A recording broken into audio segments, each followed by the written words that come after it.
Hello officers. आज हम लोग अपने पॉलिटी के लेक्चर सीरीज में जो टॉपिक करने जा रहे हैं उसका नाम है फंडामेंटल राइट। देखो, पॉलिटी में सबसे बड़ी गलती जो होती है ना, वो स्टूडेंट कहाँ करते हैं? वो फंडामेंटल राइट को सिर्फ राइट की तरह देखते हैं। क्या ये सिर्फ राइट्स ही है? खुद से पूछ के देखो आप, क्योंकि जब क्वेश्चंस आते हैं ना, वो इतना डायरेक्ट नहीं होता है। और आपको पता है कि फंडामेंटल राइट बहुत ही इंपॉर्टेंट चैप्टर है। इसमें रिटर्न ऑन इन्वेस्टमेंट बहुत ही ज्यादा हाई है। ठीक है, इससे हर साल क्वेश्चन आते हैं। कम से कम 2 से 3 क्वेश्चन हर साल सिर्फ और सिर्फ इस टॉपिक से होते हैं, और इसीलिए ये टॉपिक करना बहुत ज्यादा जरूरी है। देखो, यूपीएससी इसमें क्या टेस्ट करता है, उसका फोकस क्या होता है। देखो, यहाँ पे सबसे बड़ी बात होती है स्टेट। बेसिकली स्टेट की पावर कहाँ से आती है? कॉन्स्टिट्यूशन से, ये हमें पता है। और वही कॉन्स्टिट्यूशन क्या करता है? स्टेट के पावर को लिमिट भी करता है। ठीक है, अभी देखो, हमने क्या देखा कि कॉन्स्टिट्यूशन से स्टेट को पावर भी मिल रहा है, और कॉन्स्टिट्यूशन से ही स्टेट के पावर को लिमिट भी किया जा रहा है। इसलिए कॉन्स्टिट्यूशन में भी क्या होता है ना, राइट टू इक्वालिटी से पहले आप देखोगे आर्टिकल 12 एंड 13, ये 2 आर्टिकल दिए गए। आखिर ये 2 आर्टिकल क्या बताते हैं? आप देखोगे राइट टू इक्वालिटी आर्टिकल 14 में आता है। उससे पहले ये 2 आर्टिकल है। मतलब पहले कॉन्स्टिट्यूशन ही हमें बोल रहा है, हमें ये चीज क्लियर करना है कि फंडामेंटल राइट किस पर अप्लाई होता है, और जो पार्लियामेंट है, जिसको लॉ मेकिंग पावर दी गई है, उस पावर की बाउंड्री क्या है। अगर आपको ये फाउंडेशन क्लियर हो जाता है ना, तो आर्टिकल 12 to 18 जो कि मेन है, इसके बाद हम लोग और भी करने जा रहे हैं, लेकिन पार्ट 1 ये क्या है, फंडामेंटल राइट का पार्ट 1 है, जिसमें हम लोग आर्टिकल 12 to 18 करेंगे। और यहाँ इसको इतना ज्यादा सिंप्लीफाई करेंगे कि यहाँ से आने वाले कोई भी प्रीलिम्स ट्रैप में आप मत ना फंसो। ठीक है, और आपको कोई भी कंफ्यूजन ना आ जाए, और यहाँ से आने वाले क्वेश्चन आपके लिए स्कोरिंग बन जाए। ठीक है, तो चलो हम लोग पहले आर्टिकल 12 के बारे में बात करते हैं। ठीक है, आर्टिकल 12 ये क्या बताता है? बेसिकली लोगों को लगता है ये स्टेट के बारे में बताता है। जी हाँ, ये स्टेट के बारे में बताता है। आर्टिकल 12 ऑफ इंडियन कॉन्स्टिट्यूशन जो है, वो क्या प्रोवाइड करता है? अगर आप इसका बेसिक देखोगे जाके कि आर्टिकल 12 में क्या क्या लिखा हुआ है, तो आप देखोगे इसमें लिखा हुआ है स्टेट के बारे में, कि स्टेट क्या होता है, जिसमें लिखा हुआ है कि गवर्नमेंट। ठीक है, और यू कैन से पार्लियामेंट। उसके बाद स्टेट लेजिस्लेचर। ये सब तो सभी को समझ में आता है कि ये सब स्टेट्स में आते हैं। इसके अलावा आप देखोगे लोकल अथॉरिटीज। ठीक है, यहां तक भी लोग कंफ्यूज नहीं होते हैं।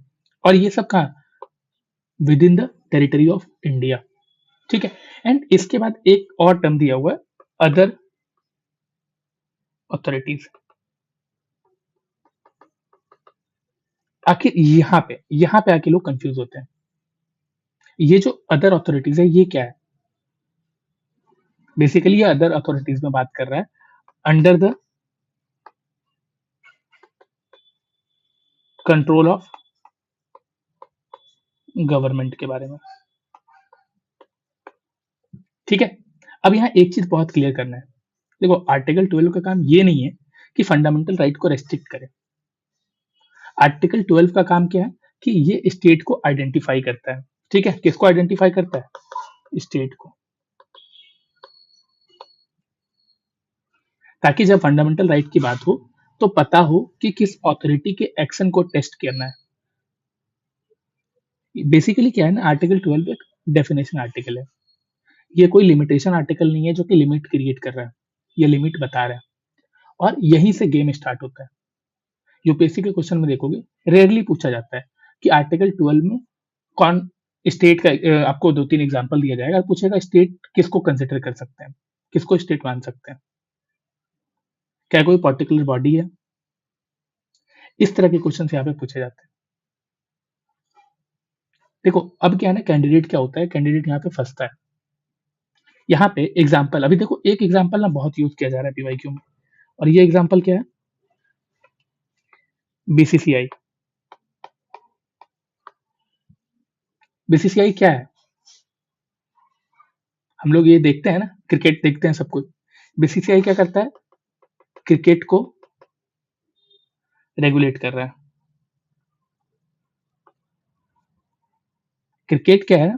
चलो पब्लिक को इंटरेस्ट आता है तो पब्लिक इंपॉर्टेंस का एक सब्जेक्ट है, ठीक है। यहाँ जो मैचेस होते हैं वो नेशनल इंटरेस्ट क्रिएट करता है। लेकिन यहाँ पे कॉन्स्टिट्यूशन का जब बात करते हैं, क्या कॉन्स्टिट्यूशन बीसीसीआई को इंपॉर्टेंस दे रहा है?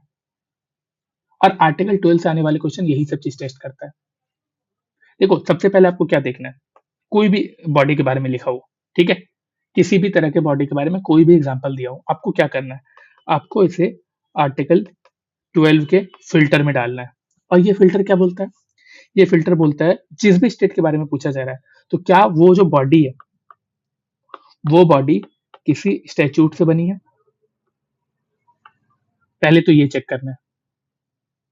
दूसरी चीज क्या चेक करना है इसमें, क्या गवर्नमेंट का जो कंट्रोल है वो डीप एंड परवेसिव है, ठीक है। किस चीज के बारे में बात कर रही है? कंट्रोल के बारे में। देखो पहली बात, जो हमने यहाँ पे एग्जांपल लिया था बीसीसीआई का, ये कोई स्टैट्यूटरी बॉडी तो है नहीं, ठीक है, और इसके ऊपर गवर्नमेंट का डीप कंट्रोल भी नहीं है। इसलिए अकॉर्डिंग टू कॉन्स्टिट्यूशन अगर देखेंगे तो बीसीसीआई को हम स्टेट का आर्टिकल 12 के अंदर स्टेट नहीं मान सकते हैं, ठीक है। और लोग यहाँ पे फंस जाते हैं, लोगों को लगता है कि बीसीसीआई तो क्रिकेट को रेगुलेट कर रहा है, ठीक है, गवर्नमेंट का कंट्रोल हो सकता है इस पे, और यहाँ फंस जाते हैं। अभी देखो एक और जो ट्रैप स्टेटमेंट है, ठीक है, एक और एग्जांपल, आपको अगर पूछा जाएगा एनीबॉडी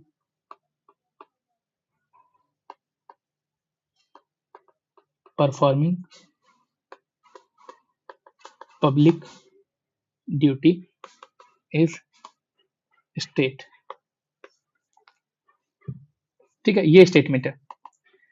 अब क्या है, लोग कंफ्यूज हो जाते हैं, ये पब्लिक ड्यूटी परफॉर्म कर रहा है, हो सकता है ये स्टेट है, लेकिन हमें क्या करना है, हमें ये फिल्टर याद रखना है आर्टिकल 12 का, ये स्टेटमेंट गलत है।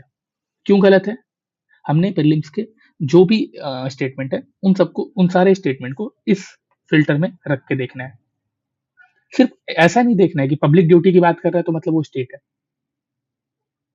हर एक एग्जाम्पल को आर्टिकल 12 का कॉन्स्टिट्यूशनल टेस्ट को पास करना जरूरी है। अगर वो पास नहीं कर रहा है तो आप समझ जाओ ये स्टेट के अंडर नहीं आता है।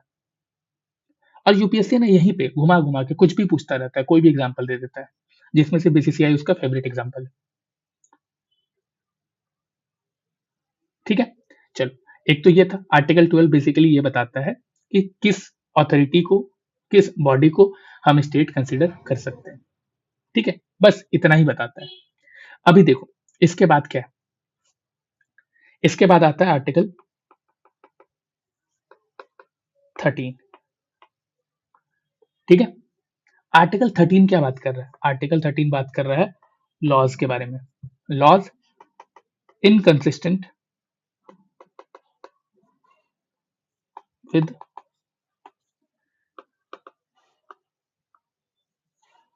Fundamental right. देखो अभी ना जब आर्टिकल 13 की बात होगी तो आपने थोड़ा लॉजिकली सोचना, और लॉजिकली क्या सोचना है, सबसे पहले देखो एक जो सबसे इंपॉर्टेंट लॉजिकल क्वेश्चन आता है वो क्या है, क्या पार्लियामेंट लॉ बना सकती है? यस, ये तो उसका पावर है कि पार्लियामेंट लॉ बना सकती है, ठीक है। लेकिन क्या पार्लियामेंट किसी भी तरह के लॉ बना सकती है? जी हाँ, पार्लियामेंट एनी लॉ बना सकती है। लेकिन ये जो एनी लॉ है, यहाँ पे थोड़ा सा ट्विस्ट है। क्या ट्विस्ट है? कि आप कोई भी लॉ बनाओ, लेकिन वो लॉ कॉन्स्टिट्यूशन के साथ एंड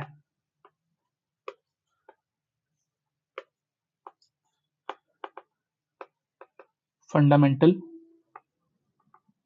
राइट के साथ इनकंसिस्टेंट नहीं होना चाहिए।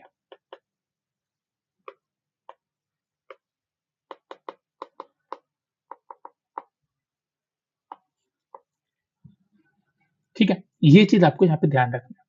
और अगर वो इनकंसिस्टेंट है सपोज, तो क्या होगा?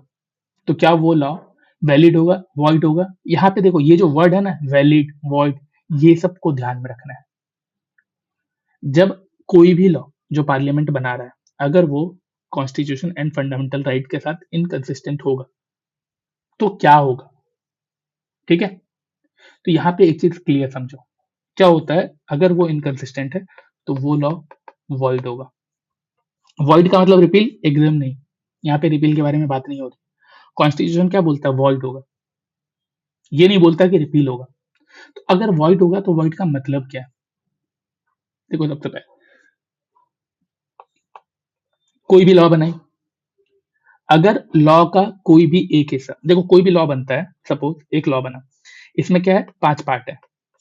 ठीक है, इस 5 पार्ट में से क्या हो रहा है कि हम मान लेते हैं 4 पार्ट सब कुछ सही है, फंडामेंटल राइट के साथ है, उसके साथ कंसिस्टेंट है, कॉन्स्टिट्यूशन के साथ कंसिस्टेंट है, लेकिन एक लॉ, ठीक है, एक पार्ट, ये एक पार्ट फंडामेंटल राइट के साथ इनकंसिस्टेंट है। तो क्या होगा कि ये जो एक लॉ, एक पार्ट है, पार्ट के बारे में, ये जो एक पार्ट है, ये पार्ट क्या होगा? ये पार्ट इनइफेक्टिव हो जाएगा। ठीक है, और सिर्फ वही हिस्सा इनइफेक्टिव होगा, पूरा का पूरा लॉ को यहाँ पे अवॉइड करने की बात नहीं हो रही है। ठीक है, अभी देखो हम जैसे ये वाला एग्जांपल लें, एक एक्ट है, ठीक है, उस एक्ट में 5 पार्ट है, उसमें से एक पार्ट जो है वो इनकंसिस्टेंट है, तो हम उसे इनइफेक्टिव मान दिए, और बाकी जो सारे पार्ट है वो पार्ट क्या है? वो पार्ट सही है, उस पार्ट पे कोई भी असर नहीं पड़ेगा। तो अगर क्वेश्चन है कि क्या पूरा एक्ट ही अनकॉन्स्टिट्यूशनल हो जाएगा, इसका आंसर होगा नहीं, सिर्फ वो पार्ट अनकॉन्स्टिट्यूशनल होगा जो पार्ट फंडामेंटल राइट और कॉन्स्टिट्यूशन के साथ इनकंसिस्टेंट है। ठीक है, ये जो बात है ना, ये जो कॉन्सेप्ट हम देख रहे हैं, इसी कॉन्सेप्ट को कहते हैं डॉक्ट्रिन ऑफ सेवरेबिलिटी। ठीक है, अभी देखो ये जो डॉक्ट्रिन ऑफ सेवरेबिलिटी है, ये क्या बोलता है, ये कहाँ कहाँ अप्लाई होता है? क्या इसका एप्लीकेशन जो लॉ बन रहे हैं उनके साथ ही होगा, या फिर जो लॉ कॉन्स्टिट्यूशन से पहले बने हुए हैं उनके साथ भी होगा? तो हम लोग ये चीज भी चेक करते हैं। ठीक है, क्या प्री कॉन्स्टिट्यूशन कॉन्स्टिट्यूशनल लॉ, ठीक है,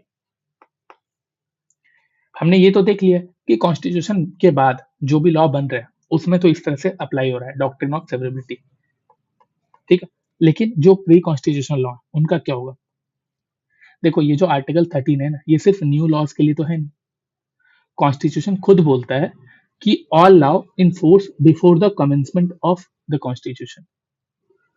मतलब क्या? मतलब क्या है कि ये जो प्री कॉन्स्टिट्यूशनल लॉ है, चाहे वो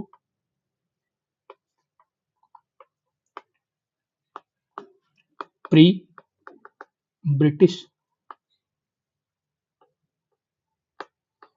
पीरियड हो या फिर ब्रिटिश पीरियड हो, किसी भी टाइम पीरियड का हो, कोई भी लॉ, अगर वो लॉ हमारे फंडामेंटल राइट के साथ इनकंसिस्टेंट होगा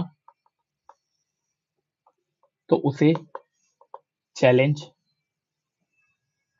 किया जा सकता है। ठीक है, वो भी नहीं बचेगा। तो एक लाइन में अगर आप क्लियरिटी लो, तो फंडामेंटल राइट क्या है? एक लिमिटेशन है। किस चीज का लिमिटेशन है?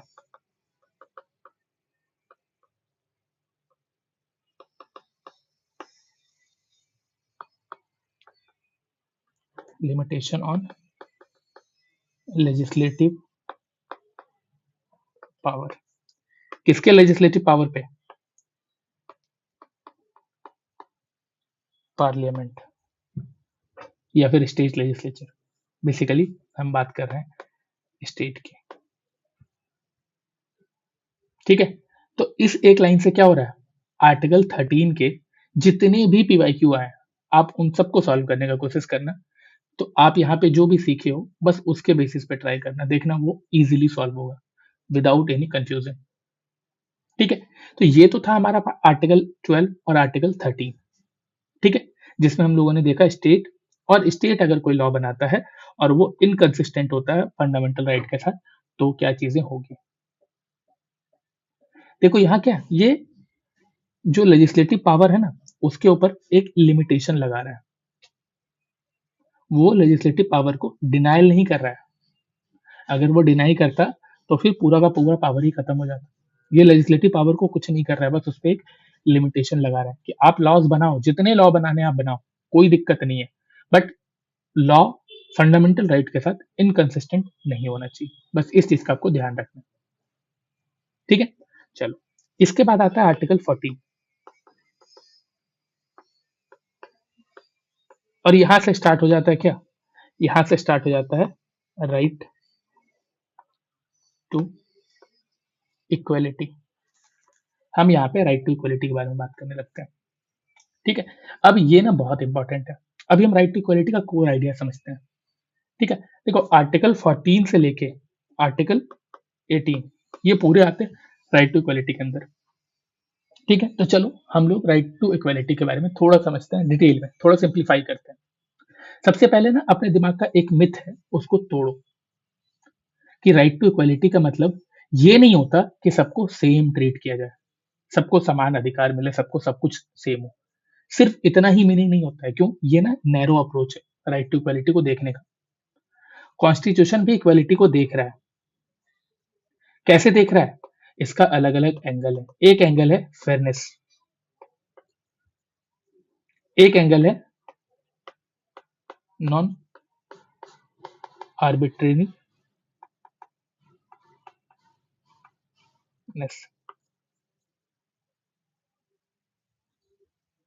ठीक है, ये दो एंगल को आपको ध्यान में रखना है।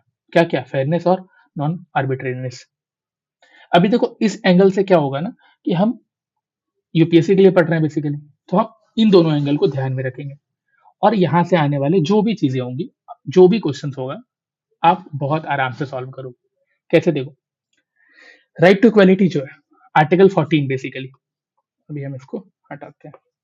ये जो आर्टिकल 14 है ये प्रोवाइड करता है कि state shall not deny to any person equality before law, ठीक है, and the equal protection of law. ये जो बात आती है, देखो यहाँ पे इक्वलिटी बिफोर लॉ एंड दूसरा इक्वल प्रोटेक्शन ऑफ लॉ। ये जो दो चीज है, इन दो चीजों को हमें ध्यान में रखना है। और ये दोनों कहाँ पे बात कर रही है, with in the territory of India, with in the territory of India. चलो अब हमने इसको भी समझते हैं। हमने यहाँ पे दो अलग अलग प्रिंसिपल लिख दी है। क्या, एक लिखा इक्वलिटी बिफोर लॉ, एक लिखा इक्वल प्रोटेक्शन ऑफ लॉ। ठीक है, अब यहाँ क्या है ना, कि जो प्रीलिम्स के क्वेश्चन बन रहे हैं ना, वो क्वेश्चन आर्टिकल 14 में यही दोनों पार्ट से बन रहे हैं। अभी ना हम दोनों पार्ट को थोड़ा डिटेल में समझते हैं। ठीक है, और सबसे पहले हम क्या समझेंगे, सबसे पहले हम समझेंगे इक्वलिटी बिफोर लॉ। आखिर इसका मतलब क्या होता है, देखो पहले तो इसका मतलब समझो। लॉ के सामने कोई भी इंसान, कोई भी पर्सन सुपेरियर या इंफीरियर नहीं। स्टेट किसी को भी स्टेटस के बेसिस पर लीगल इम्यूनिटी नहीं दे सकता है, चाहे वो प्राइम मिनिस्टर हो, चाहे वो मिनिस्टर हो, चाहे वो जज हो, या फिर कोई ऑर्डिनरी सिटीजन। सब पर क्या है, लॉ इक्वली अप्लाई होता है। ठीक है, अब ये जो कॉन्सेप्ट है, ये कॉन्सेप्ट कहां से आता है, ये कॉन्सेप्ट आता है डायरेक्टली रूल ऑफ लॉ से। ठीक है, अभी एग्जांपल समझो। अगर किसी भी सिटी में कर्फ्यू लगता है। ठीक है, ये एग्जाम्पल है कि किसी सिटी में कर्फ्यू लग गया। ठीक है, अगर कॉमन सिटीजन कर्फ्यू ब्रेक करता है, उसे भी अरेस्ट किया जाएगा। अगर कोई एमएलए कर्फ्यू को ब्रेक करता है, तो उसको भी अरेस्ट होना होगा। और अगर एमएलए को छोड़ दिया जाए, तो क्यों छोड़ा जा रहा है? क्योंकि उसकी पोजीशन है, और इस पोजीशन की वजह से अगर से छोड़ा जा रहा है, तो वहां पे क्या हो रहा है? वहां पे हमारा आर्टिकल 14 जो है, ये क्या हो रहा है? ये वायलेट हो रहा है।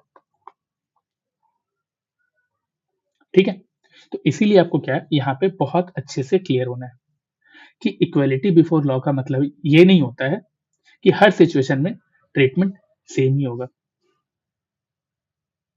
इसका मतलब सिर्फ और सिर्फ ये है कि स्टेटस बेस्ड प्रिविलेज जो है ना, वो अलाउड नहीं है।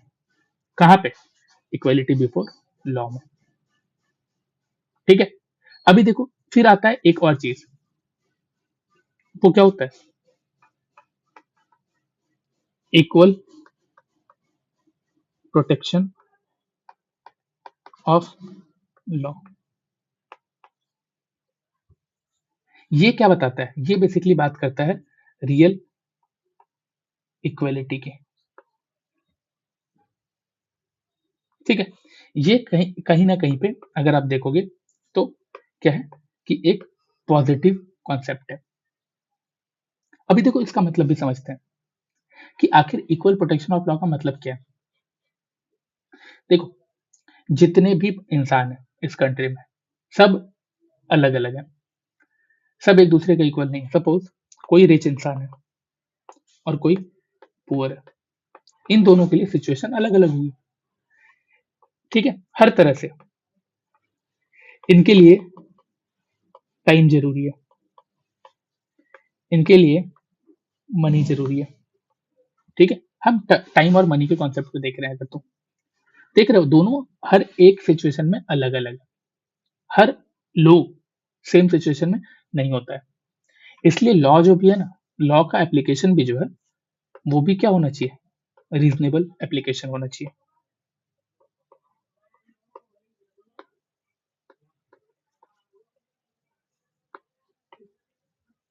अभी देखो, यहाँ पर कॉन्स्टिट्यूशन क्या करता है, यहाँ पे कॉन्स्टिट्यूशन क्या अलाउ करता है? जब हम ये बात कर रहे हैं कि कोई भी इंसान सेम नहीं है, हर इंसान का सिचुएशन अलग अलग होता है, तो कॉन्स्टिट्यूशन कॉन्स्टिट्यूशन जो यहाँ पे अलाउ करता है क्लासिफिकेशन।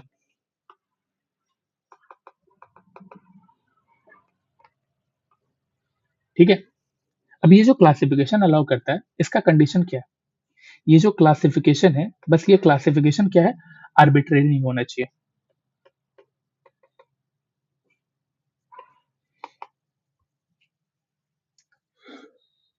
अभी देखो एग्जाम्पल समझते हैं। क्या है कि देखो, जैसे कि आज के टाइम पे चल रहा है, हम आज के टाइम पे एकदम करंट एग्जांपल लेंगे। आज के टाइम पे क्या चल रहा है ना, वुमेन राइट के बारे में बात चल रही है। ठीक है, जॉब हो या फिर कोई घर ही हो, वहां पे क्या है कि एग्जांपल, जैसे कि जॉब प्लेस की बात करें, तो वुमेन यहाँ पे क्या डिमांड कर रही है? Maternity benefit.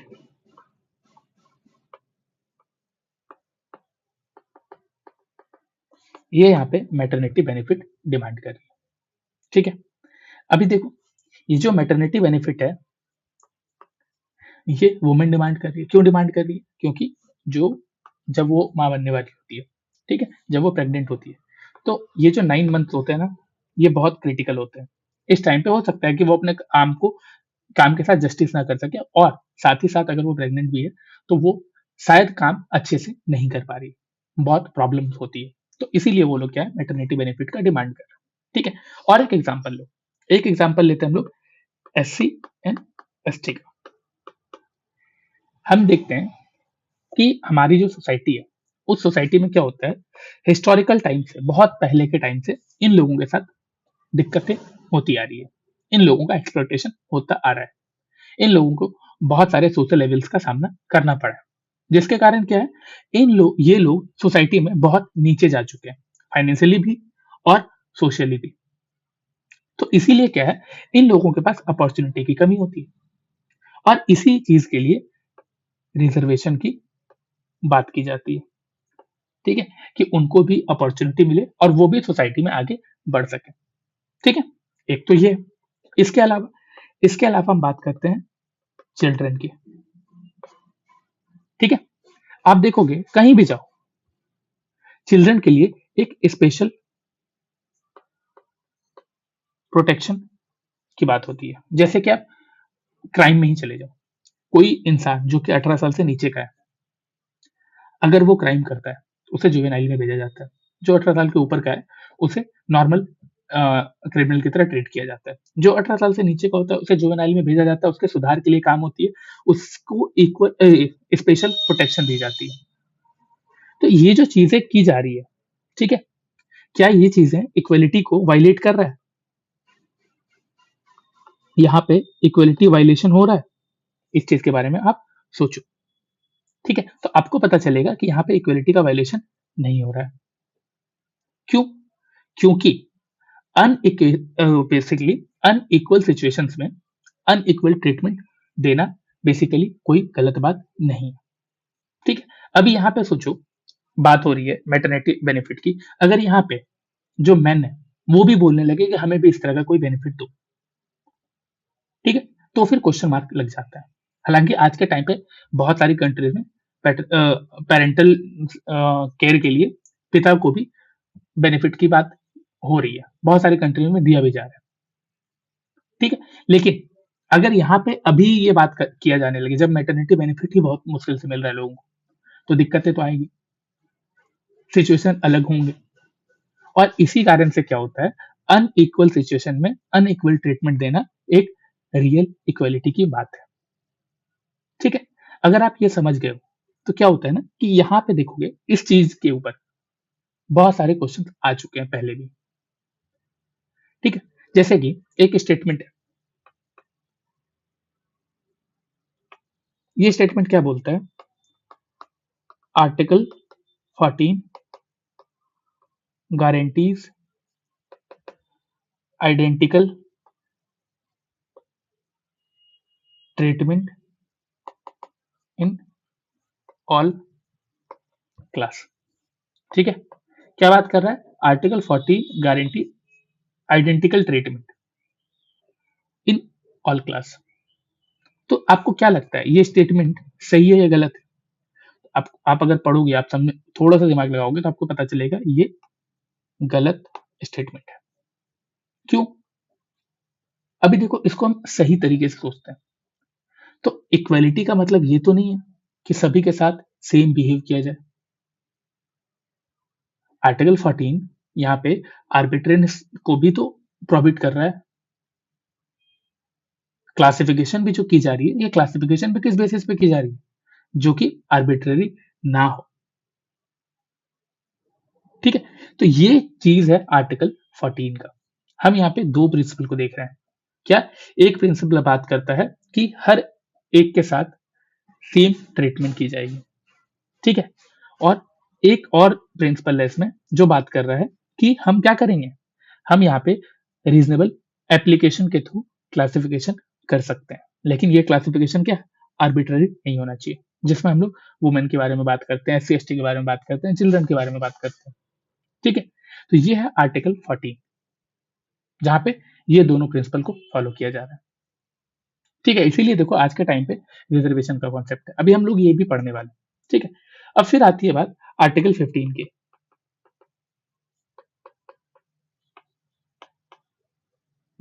देखो, ये जो आर्टिकल 15 है, ये बात करता है प्रोहिबिशन ऑफ डिस्क्रिमिनेशन। यहाँ पे डिस्क्रिमिनेशन को प्रोहिबिट करने की बात हो रही है। अब ये कैसे हो रही है? अगर आप देखोगे तो आर्टिकल 15, अगर आप कॉन्स्टिट्यूशन में देखोगे कि क्या लिखा हुआ है, तो article 15 provides that the state shall not discriminate on grounds of religion, race, caste, sex and place of birth.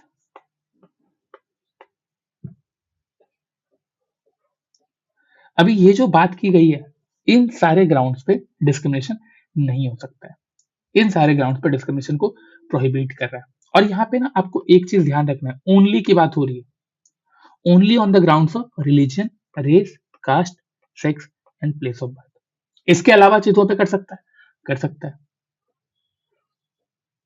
Article 15 जो है वो डिस्क्रिमिनेशन को प्रोहिबिट कर रहा है, ठीक है। और इसका ना कॉन्स्टिट्यूशनल प्रैक्टिकल भी है।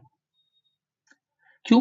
यहाँ पे कॉन्स्टिट्यूशन खुद अलाउ कर रहा है, क्या चीज अलाउ कर रहा है कि देखो, इसके बेसिस पे डिस्क्रिमिनेशन नहीं करना है, लेकिन इसके अलावा हम डिस्क्रिमिनेशन कर सकते हैं, इसीलिए तो ओनली लिखा जा रहा है। अभी देखो क्या कर रहा है, किस तरह के डिस्क्रिमिनेशन कर रहा है। जैसे देखो, हमने यहाँ पे क्या देखा था, वुमेन के लिए स्पेशल प्रोविजन, डिस्क्रिमिनेशन ही तो है, लेकिन क्या कॉन्स्टिट्यूशन को अलाउ कर रहा है? जी हाँ। सोशली बैकवर्ड क्लास जो है उन लोगों के लिए रिजर्वेशन, ठीक है। चिल्ड्रन के लिए स्पेशल प्रोटेक्शन। ये सारी चीजें क्या है, ये सारी चीजें बेसिकली आप देखोगे तो गवर्नमेंट क्या कर रहा है, डिस्क्रिमिनेशन कर रहा है। लेकिन ये डिस्क्रिमिनेशन क्यों कर रहा है? इसीलिए हम लोग, ये तो था आर्टिकल 15, ठीक है। आर्टिकल 15 में हमने देखा कि क्या है, ये सब चीजें हो रही है। अभी देखो आर्टिकल 15 में ही ना सब क्लॉज 2 जो है, ये क्या बात करता है, ये भी बात कर रहा है प्रोहिबिशन ऑफ डिस्क्रिमिनेशन की, ठीक है। अभी ये क्या कर रहा है, आर्टिकल 15 सब क्लॉज 2 जो है ना, ये बात करता है पब्लिक प्लेस के बारे में, कि पब्लिक प्लेस में भी डिस्क्रिमिनेशन नहीं किया जा सकता है। लेकिन अभी इसको हम समझते हैं अच्छे से, एग्जाम्पल समझो, ठीक है। जैसे पार्क है, चिल्ड्रन पार्क है, या फिर आप किसी भी तरह का कम्युनिटी पार्क ले लो, ठीक है। वहां पे आप जाते हो, वहां पे बैठते हो, ठीक है। वहां पे पेड़ पौधे लगे हैं, ऑक्सीजन ले रहे हो, ठीक है। वहां पे कोई भी जाके बैठ सकता है। वहां पे अगर बोला जाए कि SC ST को एंट्री नहीं है, तो ये चीज नहीं किया जा सकता है। ये तो था पब्लिक प्लेसेस के लिए। लेकिन यहाँ पे एक चीज और ध्यान देना, बात तो पब्लिक प्लेसेस की गई है, लेकिन यहाँ पे अगर कोई प्राइवेट रेस्टोरेंट है, ठीक है, ये भी एक तरह का पब्लिक प्लेस है, वहां पे कोई भी जा सकता है। वहां पे क्या कंज्यूमर की बात हो रही है, कंज्यूमर कोई भी हो सकता है, SC ST भी हो सकते हैं, उससे भी लोअर कास्ट भी हो सकते हैं, ठीक है। इसके अलावा जनरल कैटेगरी के भी हो सकते हैं, किसी भी कैटेगरी का हो सकता है। लेकिन अगर ये प्राइवेट रेस्टोरेंट ये साइन बोर्ड लगा दे कि पर्टिकुलर कास्ट का एंट्री यहाँ पे अलाउड नहीं है, तो ये भी क्या है कि आर्टिकल 15 सब क्लॉज 2 का वायलेशन। बहुत लोग क्या बोलते हैं ना कि फंडामेंटल राइट प्राइवेट इंडिविजुअल पर अप्लाई नहीं होते, यहाँ भी तो ये प्राइवेट इंडिविजुअल है, यहाँ पे इस पे भी तो अप्लाई हो रहा है। इसी चीज को समझो, फंडामेंटल राइट प्राइवेट इंडिविजुअल पर अप्लाई होते हैं, और यही तो आर्टिकल 15 सब क्लॉज 2 में हमें पता चल रहा है। ये तो एक्सेप्शन पता चल रहा है ना, लोग यहाँ पे गलती कर जाते हैं, उन्हें लगता है ऐसा नहीं होगा। अभी देखो ना, हम लोग जैसे 15 देखें, 15 के बाद आप बोलोगे सर डायरेक्ट सब क्लॉज 2 पे चलेंगे, इसलिए क्या है, बस हम आपको प्राइवेट वाली बात बताने वाले थे। अब ना हम थोड़ा आर्टिकल 15 के सब क्लॉज 1 पे जाते हैं, जिसके बारे में हम लोगों ने यहाँ पे बात किया, ठीक है। आर्टिकल 15 पूरी तरह से बात करता है प्रोहिबिशन ऑफ डिस्क्रिमिनेशन का, और इसका जो सब क्लॉज 1 है वो क्या बात करता है, state shall not discriminate against any citizen on grounds, ये ग्राउंड्स भी स्पेसिफाई कर रहा है। और ये ग्राउंड्स क्या है, only on religion, race, caste, sex and place of birth. इन सब चीजों को समझो और ओनली का भी मतलब को अच्छे से समझ जाओ, ओनली कितना इंपॉर्टेंट है, क्योंकि हर एक डिफरेंशिएशन जो है ना वो डिस्क्रिमिनेशन नहीं होता है। क्लियर? और हमने आर्टिकल 15 के सब क्लॉज 2 में भी देखा कि जो पब्लिक प्लेस है, चाहे वो प्राइवेट रेस्टोरेंट हो, चाहे वो प्राइवेट होटल हो, चाहे वो शॉप हो, कुछ भी हो, चाहे वो रोड हो, पब्लिक प्लेस हो, कम्युनिटी वेल हो। ये क्लॉज क्या है, हर एक प्राइवेट इंडिविजुअल पर भी अप्लाई हो रहा है। यहाँ पे प्राइवेट रेस्टोरेंट भी कास्ट के बेसिस पे एंट्री डिनाई नहीं कर सकता। अगर वो करता है तो आर्टिकल 15 सब क्लॉज 2 का वायलेशन हो जाएगा। और देखो हमने जो पढ़ा ना, इसी पे ना पीवाईक्यू में आप देखोगे स्टेटमेंट आपको दिख जाएंगे कि फंडामेंटल राइट प्राइवेट इंडिविजुअल्स पर अप्लाई नहीं होते हैं। लोग सोच लेते हैं अच्छा ये तो सही लग रहा है, लेकिन हम क्या देख लेते हैं, आर्टिकल 15 का सब क्लॉज 2, हमें यहाँ पे क्लियर एक्सेप्शन दिख जाते हैं। ठीक है, अभी आर्टिकल 15 में ही हम इसके सब क्लॉज 3 को भी देखते हैं। ये स्टेट को ये पावर देता है कि स्टेट स्पेशल प्रोविजन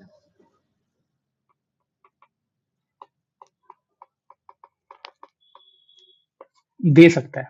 किन के लिए, वुमेन के लिए एंड चिल्ड्रन के लिए।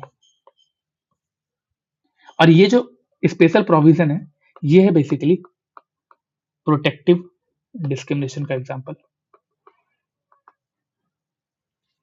और ये प्रोटेक्टिव डिस्क्रिमिनेशन स्टेट कर सकता है। तो कभी स्टेटमेंट आ जाए कि state shall not do protective discrimination, shall not allow protective discrimination, आपको क्या समझना है, ये स्टेटमेंट गलत है, क्योंकि स्टेट यहाँ पे स्पेशल प्रोविजन बना सकता है, प्रोटेक्टिव डिस्क्रिमिनेशन कर सकता है। और ये उसको पावर कौन दे रहा है, ये पावर उसको खुद कॉन्स्टिट्यूशन दे रहा है आर्टिकल 15 का सब क्लॉज 3 के अंडर। ठीक है, चलो ये तक ठीक है। अब आर्टिकल 15 के सब क्लॉज 4 जो है, इसको भी समझो। ये क्या बात करता है, ये भी बात करता है स्पेशल प्रोविजन की। और ये जो स्पेशल प्रोविजन है ये किसके लिए है, ये स्पेशल प्रोविजन है सोशली एंड एडुकेशनली बैकवर्ड क्लास के लिए।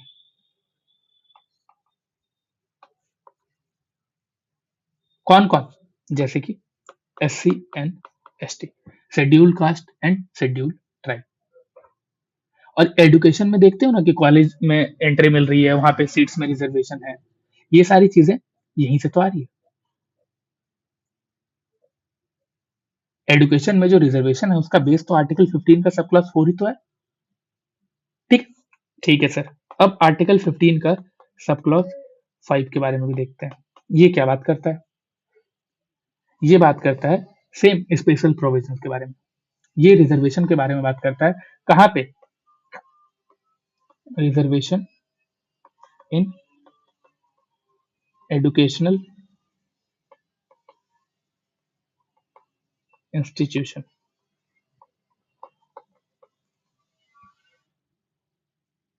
यहाँ पे ये जो इंस्टीट्यूशन की बात आती है, ये कैसे इंस्टीट्यूशन है, ये पब्लिक इंस्टीट्यूशन तो है ही, साथ ही साथ यहाँ पे प्राइवेट इंस्टीट्यूशन को भी इंक्लूड किया जाता है। बस यहाँ पे एक्सेप्शन समझो, यहाँ पे पब्लिक एंड प्राइवेट इन दोनों का बात तो किया जा रहा है, लेकिन इसका भी एक्सेप्शन है। एक्सेप्शन कहाँ है, माइनॉरिटी इंस्टीट्यूशन। और यहाँ से भी क्वेश्चंस बनते हैं। ठीक है, ओके। इसके अलावा भी कुछ है सर, हाँ, आर्टिकल 15 का सब क्लॉज 6 भी है। और ये 6 किसके लिए, ये है EWS के लिए, इकोनॉमिकली वीकर सेक्शंस के लिए। यहाँ पे भी स्पेशल प्रोविजंस दिए गए। और ये जो स्पेशल प्रोविजन है ये प्योरली क्या है, इकोनॉमिक क्राइटेरिया है। इतना करना है, इससे ज्यादा कुछ भी ध्यान नहीं रखना है, स्पेशली प्रीलिम्स के लिए। इतना कर लोगे, कोई भी क्वेश्चन आए आप इजीली टैकल कर सकते हो। ठीक है, हम लोगों ने आर्टिकल 12 देखे, आर्टिकल 13 देखे, आर्टिकल 14 देखे, आर्टिकल 15 भी देखा। अब हम लोग बात करेंगे आर्टिकल 16 के बारे में। आर्टिकल 16 क्या बोलता है, पढ़ते हो ना लक्ष्मीकांत, सब कुछ दिमाग में है ना। आर्टिकल 16 बात करता है equality of opportunity in public employment. आज के टाइम पे बहुत सारे प्रोटेस्ट, बहुत सारे आंदोलन इस चीज पे हो रहे हैं कि रिजर्वेशन क्यों दिया जा रहा है। अब हम इसी चीज को यहां पे देखने वाले हैं। आर्टिकल 16 क्लियरली बताता है, article 16 provides equality of opportunity in matters relating to employment under the state. ठीक है, और इसीलिए यहाँ पे पब्लिक एम्प्लॉयमेंट लिखा गया। कॉन्स्टिट्यूशन क्या कर रहा है? कॉन्स्टिट्यूशन यहाँ पे गारंटी दे रहा है। किस चीज की गारंटी दे रहा है? ये गारंटी दे रहा है अपॉर्चुनिटी की। ये जॉब की गारंटी नहीं दे रहा है। ये क्या चीज की गारंटी दे रहा है? ये अपॉर्चुनिटी की गारंटी दे रहा है। ये जॉब का, ये जॉब के अंदर प्रमोशन का, इन सब चीजों का गारंटी एकदम नहीं दे रहा है। इस बात को ध्यान रखना। सिर्फ ये गारंटी क्या दे रहा है? अपॉर्चुनिटी का। ठीक है, और रिजर्वेशन के कॉन्टेक्स्ट में अगर आप देखोगे, कॉन्स्टिट्यूशन वर्ड यूज करता है। कैसे वर्ड यूज करता है? में प्रोवाइड। इसका मतलब क्या है कि ये जो रिजर्वेशन है ना, ये रिजर्वेशन बेसिकली आपका राइट नहीं है। क्या है? आपका राइट नहीं है। ये बस एक इनेबलिंग प्रोविजन। ठीक है, और इसी में प्रोवाइड वाला जो वर्ड है ना, इसी पे क्वेश्चन आते हैं। लोगों को लगता है कि रिजर्वेशन उनका राइट है, तो आप समझ जाओ रिजर्वेशन आपका राइट नहीं है। अभी देखो, आर्टिकल 16 थोड़ा है जिसको अच्छे से समझना है। ठीक है, अभी तो हमने ये समझा। अभी देखो, ये जो पब्लिक एम्प्लॉयमेंट में अपॉर्चुनिटी के बारे में बात किया जा रहा है कि ये गारंटी किस चीज का दे रहा है? अपॉर्चुनिटी की गारंटी दे रहा है। ये किसी जॉब का गारंटी तो दे नहीं रहा है। ठीक है, ये जो बात है, ये बात कौन बोलता है? ये बोलता है आर्टिकल 16 का सब क्लॉज 1 कि आपको अपॉर्चुनिटी की गारंटी मिल रही है। ठीक है, लेकिन जब बात आता है आर्टिकल 16 के सब क्लॉज 2 का, ये क्या बोलता है? ये बोलता है जो हमने देखा था आर्टिकल 15 के सब क्लॉज 1 में, क्या कि रेस, रिलीजन, कास्ट, सेक्स और प्लेस ऑफ बर्थ। ठीक है, अभी इसी चीज को हम यहाँ पे समझेंगे। अब यहाँ पे क्या हो रहा है? यहाँ पे भी कुछ चीजें, कुछ ग्राउंड दिए गए। ये बोल रहा है no discrimination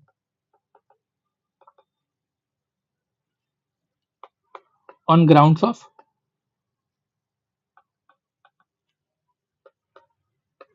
religion, race, caste, sex,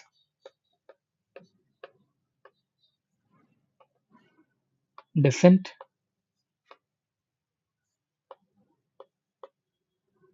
place of birth and residence। ठीक है, आपको यहाँ पे समझना क्या है? आपको यहाँ पे समझना है कि यहाँ जो डेसेंट है और रेसिडेंस है, ये दोनों प्रोविजन आर्टिकल 15 में नहीं थे। और लोग यहाँ पे कंफ्यूज होते हैं। ये दोनों प्रोविजन आर्टिकल 15 में नहीं थे। ठीक है, ये दोनों प्रोविजन कहाँ पे? आर्टिकल 16 के सब क्लॉज 2। यहाँ पे रेसिडेंस और आपका डेसेंट, ये दोनों चीजों को भी कंसिडर किया गया है। ठीक है, अभी देखो, जब हम ये चीज देख लिए कि इस बेसिस पे कोई डिस्क्रिमिनेशन नहीं किया जा सकता, तो क्या इसके अलावा अगर किसी और बेसिस पे डिस्क्रिमिनेशन किया जा रहा है, तो क्या वो कॉन्स्टिट्यूशन के हिसाब से वैलिड है या नहीं है? इसके अलावा किसी और बेसिस पे अगर डिस्क्रिमिनेशन किया जा रहा है, तो वो चीज कॉन्स्टिट्यूशन के हिसाब से वैलिड होता है। ठीक है, अभी देखो, अब हम थोड़ा सा और इसको अच्छे से समझते हैं। ठीक है, अभी हमने ये ग्राउंड देख लिए। अब 16 का सब क्लॉज 3 क्या बोलता है? ये बोलता है पार्लियामेंट। ठीक है, पार्लियामेंट में प्रिस्क्राइब क्या चीज? रेसिडेंस एज अ रिक्वायरमेंट, ठीक है, फॉर सर्टेन पोस्ट, ठीक है। और ये चीज जो है, ये चीज सिर्फ और सिर्फ पार्लियामेंट कर सकता है, स्टेट लेजिस्लेचर नहीं।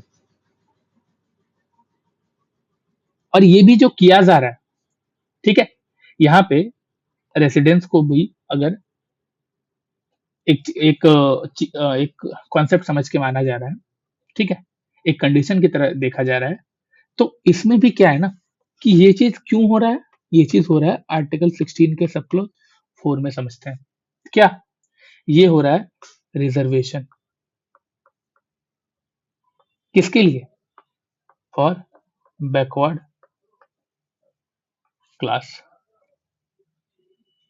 और ऐसे बैकवर्ड क्लास जिसका रिप्रेजेंटेशन आज के टाइम पे भी एडिक्वेट नहीं है, एडिक्वेटली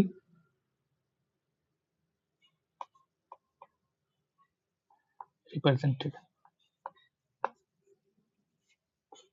और यहाँ भी हमें एक चीज ध्यान में रखना है कि रिजर्वेशन बेसिकली राइट नहीं है, यहाँ भी रिजर्वेशन एक इनेबलिंग प्रोविजन ही है, ठीक है।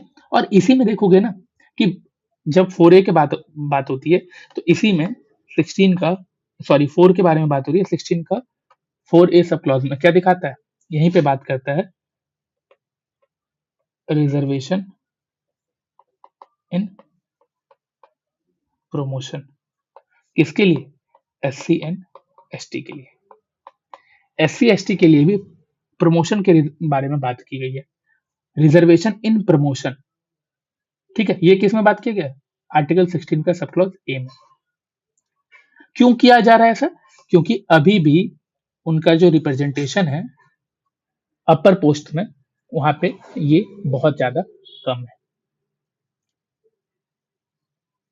ठीक है।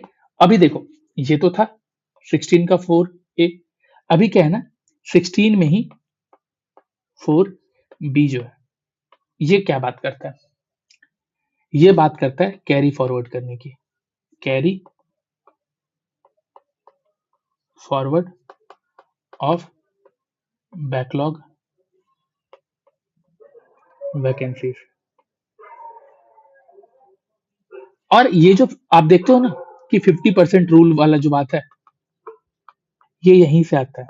आज के टाइम पे आप बहुत सुन रहे होगे कि कैरी फॉरवर्ड कैसे कर रहे हैं, ठीक है।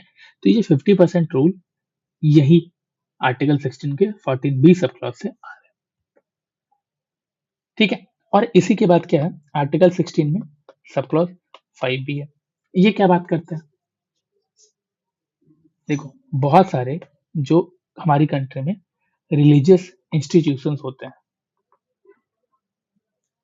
ये सारे institution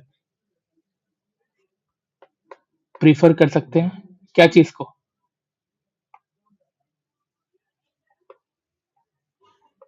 prefer member of their religion.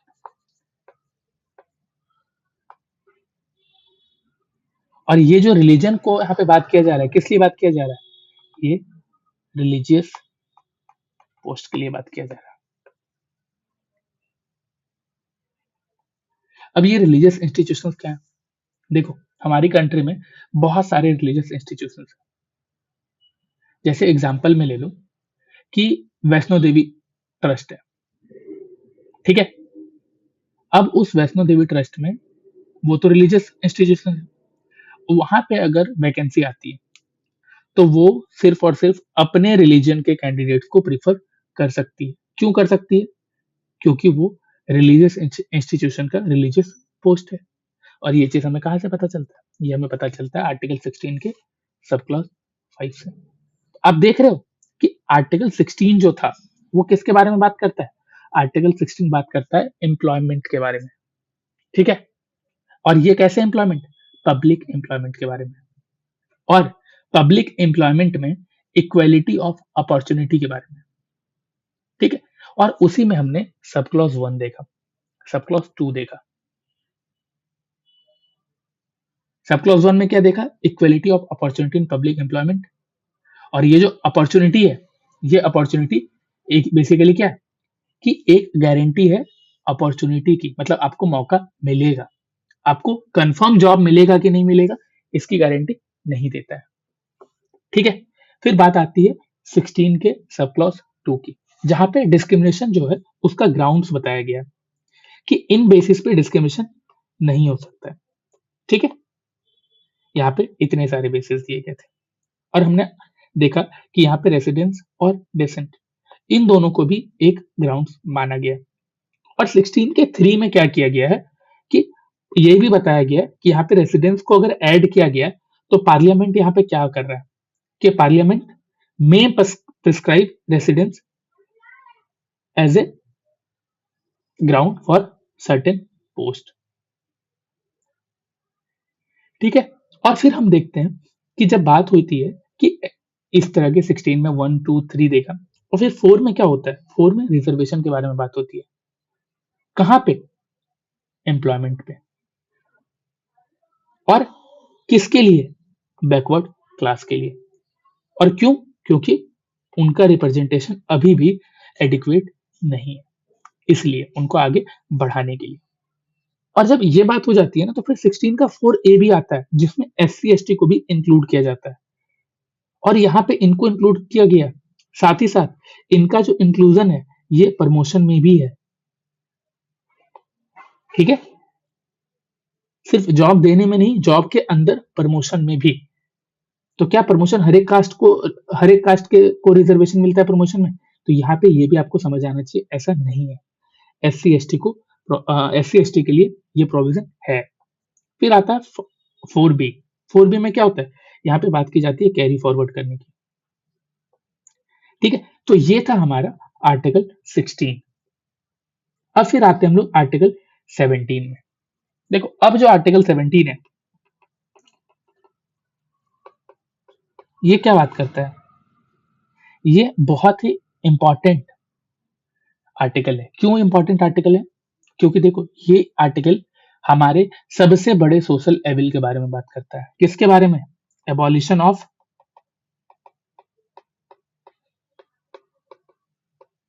Untouchability.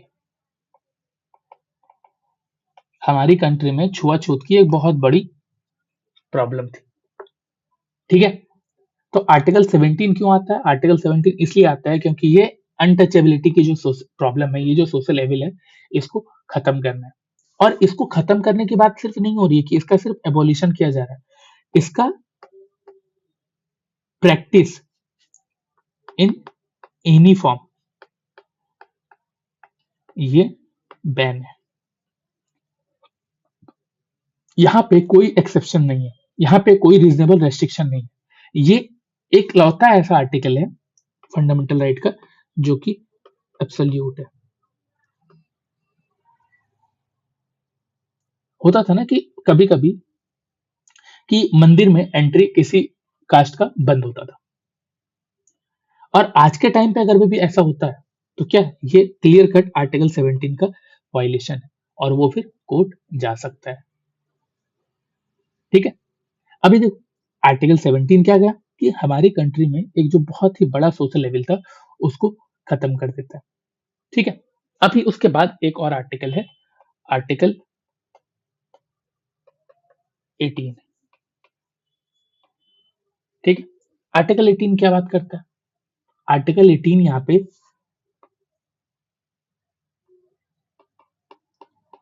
Provide करता है that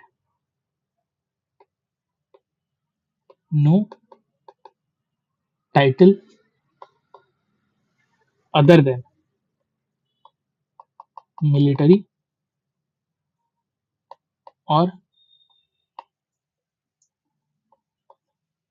academic distinction shall be conferred by the state। यहाँ पे जितने भी टाइटल हैं उन सब टाइटल को खत्म कर दिया जा रहा है, अदर देन मिलिट्री और एकेडमिक। ठीक है, अब अभी क्या है ना, यहाँ से भी एक आध क्वेश्चन आया। कैसे क्वेश्चन? जैसे भारत रत्न है, भारत रत्न भी क्या है? एक अवार्ड है, ठीक है? तो क्या भारत रत्न आर्टिकल 18 को वायलेट कर रहा है? इसका आंसर है सिंपल नो। क्यों? ये एक अवार्ड है, ये एक नेशनल अवार्ड है, किसी को ऑनर करने के लिए दिया जाता है। जैसे कि अ, अभी हाल में देखो आप, तो जो सब बढ़िया आदमी, बढ़िया खिलाड़ी है, जैसे कि सचिन तेंदुलकर, उनको मिला था, ठीक है? ये जो ऑनर है, ये ऑनर आर्टिकल 18 में टाइटल के अंदर नहीं आता है, ठीक है? इसीलिए ये बेसिकली आर्टिकल 18 को वायलेट नहीं कर रहा है। यही सारी चीज़ आपको समझना है। अभी तो फिर टाइटल में क्या-क्या चीज़ें आती? देखो, पहले के टाइम पे नहीं होता था, ज़मींदार को टाइटल मिलता था, चौधरी, इस तरह से बहुत सारे टाइटल, ठाकुर, इस तरह के जो टाइटल है, ठीक है? अभी भी ये सारे टाइटल चल रहे हैं, जो उस कास्ट से हैं, ठीक है? लेकिन उस टाइम पे जो चौधरी, ठाकुर ये सब होते थे ना, उनके आगे लगा रहता ज़मींदार। ये जो ज़मींदार वाले टाइटल हैं, इन सारे टाइटल को बैन कर दिया गया है।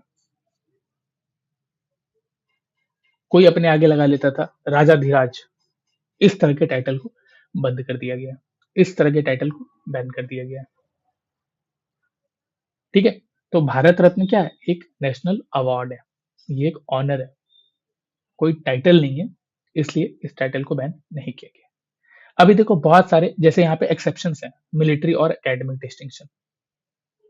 क्या है ये? जैसे देखो, कोई डॉक्टर होता है, वो अपने नाम के आगे डॉक्टर लगाता है, तो क्या ये बैन है? नहीं, ये एकेडमिक टाइटल में आता है।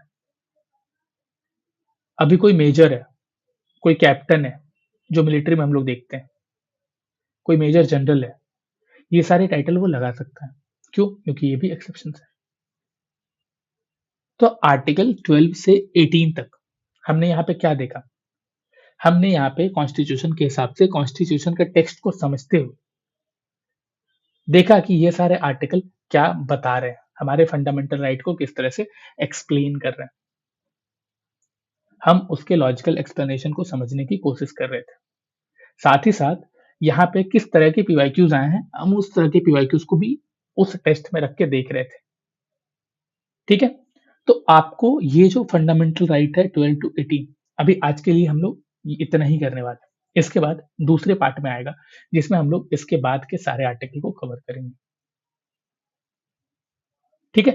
अगर आपको ये सारे आर्टिकल समझ में आ गए, तो आपका इजीली 1 से 2 क्वेश्चन हर साल इधर के इन सब आर्टिकल्स में से आते हैं।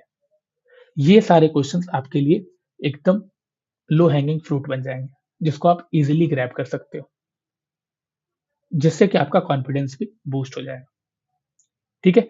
तो इसी के साथ हम लोग ये लेक्चर खत्म करते हैं। अगर आपको ये समझ में आया, तो प्लीज़ लाइक करो, शेयर करो एंड लोगों तक पहुँचाओ जिनको इस तरह से पढ़ने की ज़रूरत है, ठीक है? और अगर आपको किसी भी तरह के डाउट है, तो कमेंट सेक्शन में ज़रूर लिखो, ठीक है? Thank you.